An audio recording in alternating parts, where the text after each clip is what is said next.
intro music. Alright, so this is part 2, I guess, of the Resolver series. um, so the last one I was playing with a Resolver that was this one. That had a lot lower input impedance. So the signal that was sent to it, which was 5 volts, the 2 kilohertz sine wave, the return signal was a lot higher. It was 3 volts or something like that.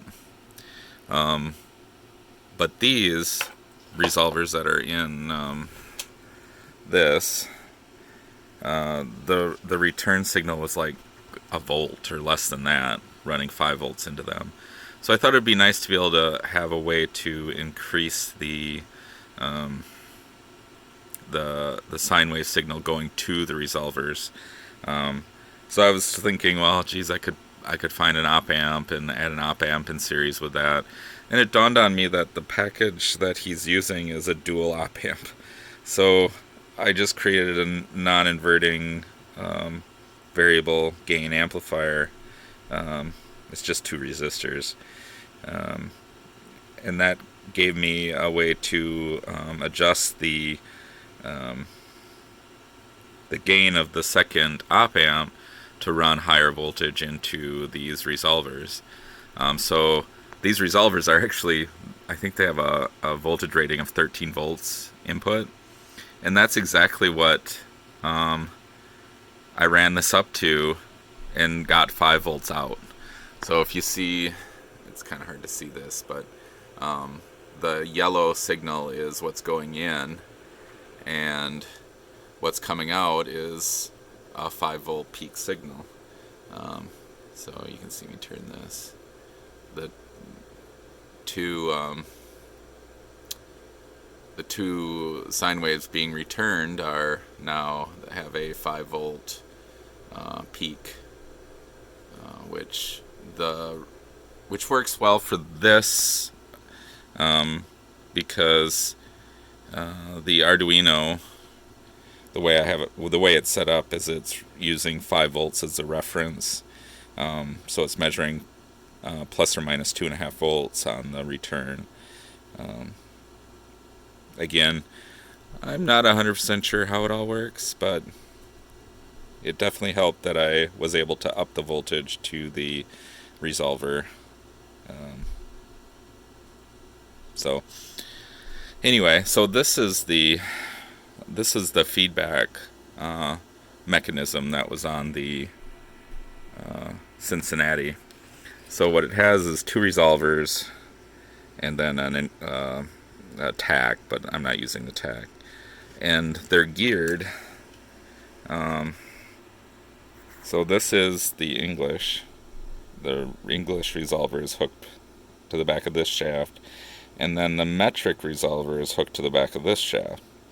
And this is 127 and 50, which comes out to 2.54 to 1 metric conversion. So in one of the videos I had said that there was a physical switch that switched between those 2 resolvers to switch from metric to English. So actually, this was on the back of the hydraulic servo, but this was actually geared up also. So there was a 2.5 to 1 speed up to this shaft. So what that made was every rotation of this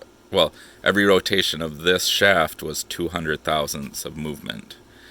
This one, every rotation of this shaft is 2 millimeters of movement of the machine. So kind of a cool way to do it. So now I have this, both encoders, or both resolvers are hooked through to this Mesa card. And I'm going to show this here. It's going to be a little crooked. Oh, maybe I can adjust that. Yeah, something like that. Alright, so let me reset these resolver, or these encoder counters. Alright, So, the the left is English and the right is metric. And the counts per rev is, for each of these resolvers, is 1024. I think I said that in the previous video. So if I turn the English one rotation, see if I can do this. It's kind of, oops. Come on, come on, come on. It's about as close as I can get it. You can see that the the English one. Let's do the English one rotation.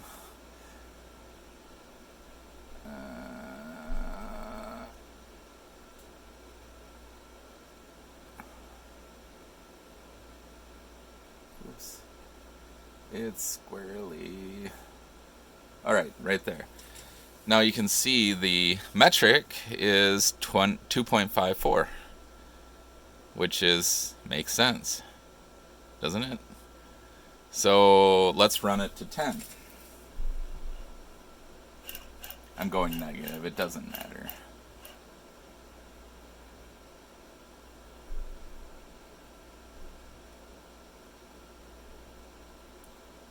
So there's 10, and it's, well, can I get it?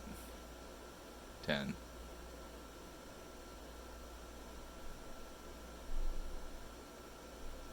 There's 25.4. Let's go 100. Let's run this with a drill. Let's go to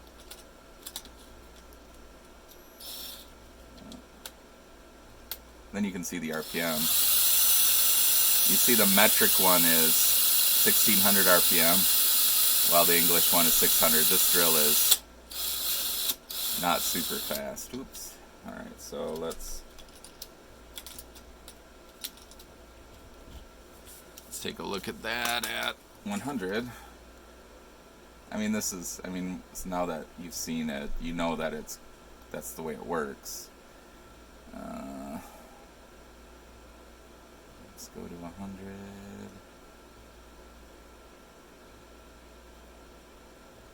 And there's 25.4.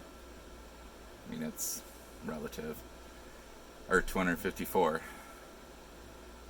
So, yeah, and the encoders seem to keep up at 1100, or the resolvers seem to keep up at whatever that was. How fast was that? Let's run it again. 1600 RPM, give or take. Do we go to 1000 to show that it's still keeping count? It'll take a second.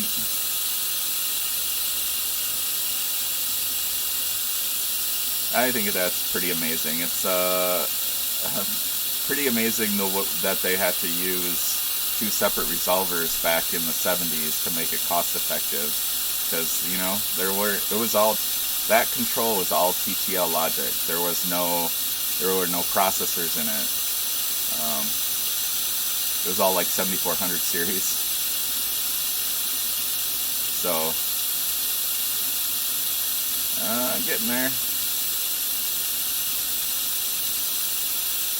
So the metric resolver is spinning at, 2.54 times the English.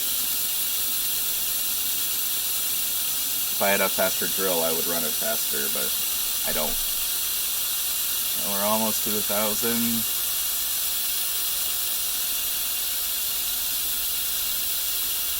My battery's going dead.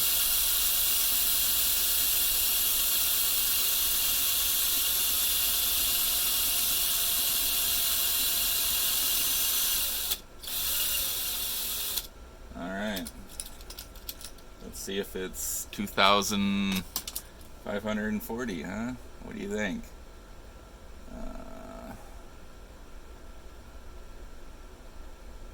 Whoops. Oh, going the wrong way. Numbers are hard.